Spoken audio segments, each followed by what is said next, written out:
Hey, I'd like to welcome you to another episode of the Mission Matters Business Podcast, your source for all things business. My name is Adam Torres. You can follow me on Instagram at Ask Adam Torres. Keep up with my book releases, book tour schedule, signings, all that other good stuff. Always love to connect with you there. And as always, if you'd like to apply to become a co-author of one of my upcoming books, just head on over to the website, missionmatters.com, and click on Become an Author to apply. All right, so today I have Scott Revey on the line. He's VP of Business Development over at Evolution Healthcare. Scott, welcome to the show. Hey, Adam. Thanks so much for having me. Oh, man. So love your topic today, and I think you're going to be really popular with our listeners. So a lot of business owners, entrepreneurs, and executives listening. And topic for today is how boutique medical management can trim the fat from rising employer costs, and who doesn't want to keep those costs down. But before we get into that, Scott, I do want to go a little bit further into what you're doing over at Evolution Healthcare. Tell us a little bit more about the company, please. Yeah, absolutely. So Evolution Healthcare started in 2011. We are an emerging carrier in the U.S., and really we are going toe-to-toe against the major names that you normally hear: Blue Cross, United, Cigna, Humana, Aetna, except we've got much more of that boutique medical management feel. Oh, man. And just so that, and at the end of this show, I'm going to give you an opportunity to leave contact information for our listeners that want to follow up and learn more. But just so that the correct type of employers and companies do follow up, what's the right niche or sweet spot in terms of employers that are typically a good fit for Evolution Healthcare? Yeah, that's a great question, and I think a lot of emerging carriers, a stumbling block is trying to be all things to all groups. We're really going to dial in and be most competitive for employers that have at least 150 employees on the plan. Typically, that's about $70,000 to $80,000 a month in fully insured premium.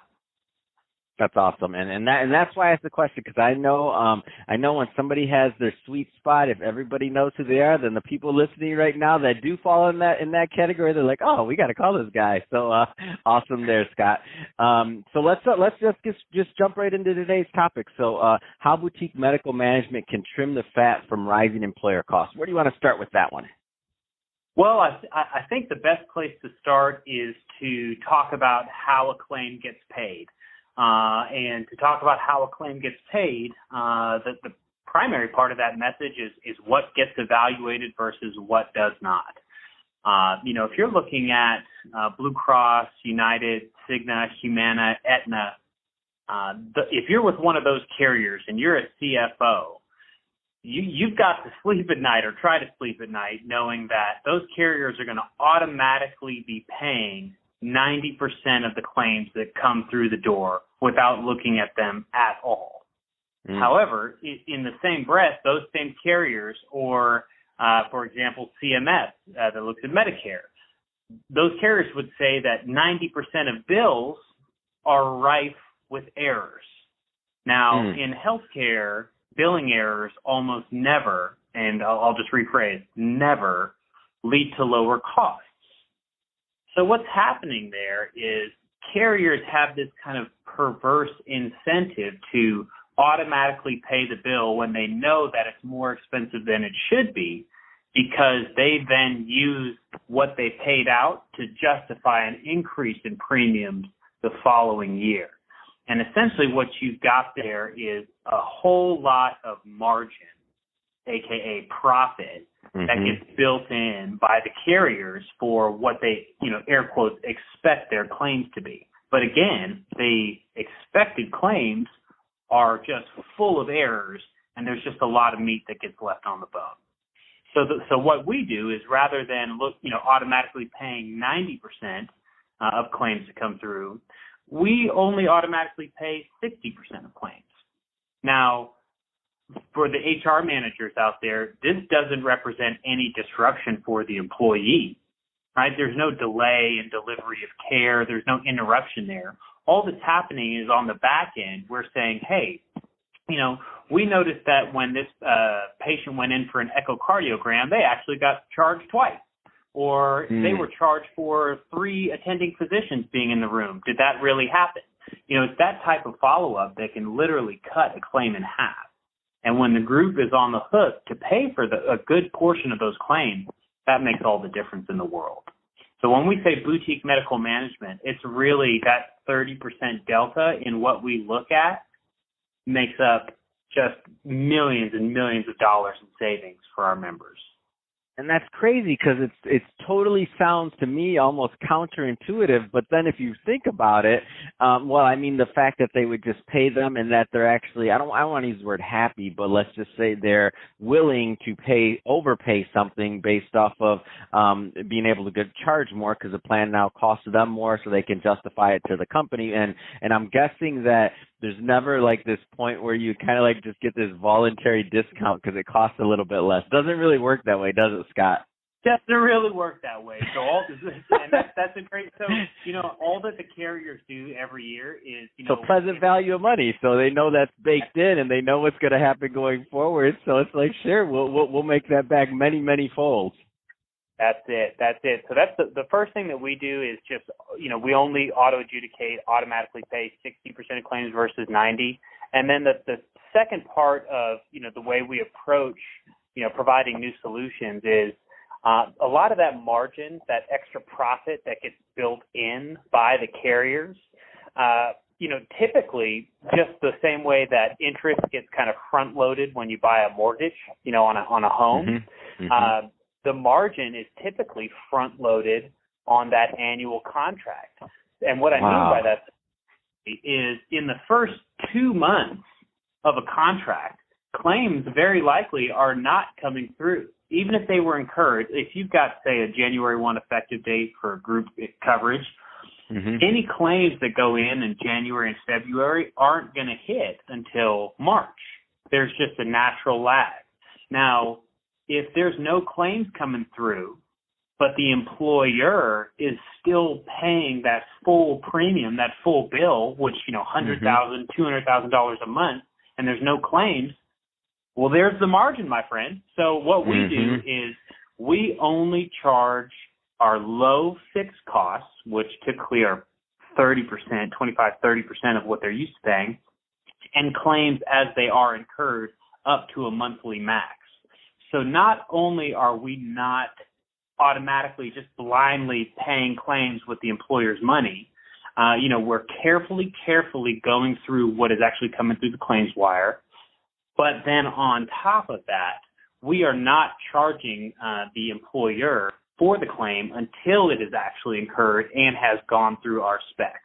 So we are, we're truly honoring the fiduciary agreement by protecting their money. So, last question here on this one. So, why don't other companies do this? When you say this, it makes total sense. Like, why? Is it just like one of those things where it's always been done a certain way, they have it baked in, and they're able to do it? Because I feel like most people that are listening to this right now are going to be like, I didn't even know I had this option. That's such a great question. And really, there's a number of factors here. But if you, as recently as the 80s or 90s, you could go to 25 different companies to get major medical coverage. In today's market, it's 4: Blue Cross, United, Cigna, and Aetna.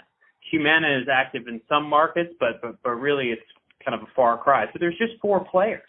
And those 4 players, they own the prescription benefit managers, they own the networks, they've got the doctor contracts, and they also own, and here's the kicker, they also own the reporting. They own the data. And in the size segment that I am looking to serve, that same data is what would set the group free, right? Because the numbers don't lie. If you dig through the data, you can find where the margin is. But the carriers, Blue Cross, United, Cigna, Aetna, limit the amount of data that these groups can get. So that's another real feather in our cap, is the way that we help groups place risk. We put ourselves on the same side of the table as not only the group, but also the group's broker. And the broker is our typical channel for accessing the group. But we provide enhanced reporting, just full disclosure. And because we're not charging the margin, we have no incentive to hide that info. Wow, that's awesome. So, Scott, can I explain that, guys? Oh, no, you explained it amazing. And I think the people that are in that segment that are paying those types of premiums and understand, like, and it makes sense, the data, that's the, to me, I knew there had to be something there because I'm like, business owners cutting these big checks and CFOs and stuff like that. There's some really sharp people out there that don't necessarily know this. So it's not that people are just writing checks because they want to. I think it's because many people don't know there's an alternative really to this. So really interesting. And when you said boutique and that, you got to kind of, sometimes I'm wary of that word because I'm like, well, what does that mean in this context? But I think you definitely proved your point today, Scott. So that being said, if somebody's listening to this and they want more information on Evolution Healthcare or to connect with you and your team, I mean, what's the best way for them to do that? The best way to get in touch with me is going to be my direct cell. I'll put that here. It's 615-240-7963. Please feel free to give me a call, drop me a text, or my email is S as in Scott, then Revey, that's R-E-V as in Victor, E-Y, at evolutionhc.com. But again, that's cell phone, 615-240-7963. That's the direct line. Thumb on the pulse, you'll get me there. So that's going to be the best way to get a hold of me. That's awesome, Scott. Well, hey, really appreciate you coming on the show today and sharing more about all the great work that you're doing over at Evolution Healthcare to help employers lower those costs. And to the audience, as always, thank you for tuning in. Hope you got a lot of value out of this. If you did, don't forget to subscribe to the podcast, leave me a review in the Apple iTunes Store. And if you're watching this on our YouTube channel, Mission Matters Money, definitely give us a subscribe there, but also leave us some comments on the video. I mean, love to know what kind of projects and things that you're working on. And Scott, thank you for coming on the show.